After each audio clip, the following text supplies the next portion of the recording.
যারা গণতন্ত্রে বিশ্বাস করে, এরকম অনেকগুলো গণতান্ত্রিক দল, রাজনৈতিক দল, তারা স্বৈরাচারের বিরুদ্ধে রাজপথে জনগণের রাজনৈতিক অধিকার প্রতিষ্ঠার লক্ষ্যে আন্দোলন অব্যাহত রেখেছিল।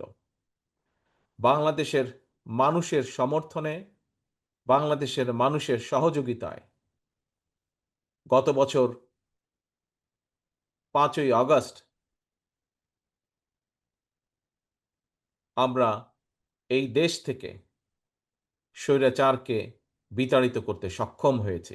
বাংলাদেশের মানুষের সাধারণ দল মত নির্বিশেষে সকল শ্রেণী পেশার মানুষের অংশগ্রহণের মাধ্যমে যে আন্দোলন গড়ে উঠেছিল, সেই আন্দোলনের প্রতিরোধের মুখে টিকতে না পেরে স্বৈরাচার এই দেশ থেকে পালিয়ে গিয়েছে। আমরা দেখেছি যে এই যে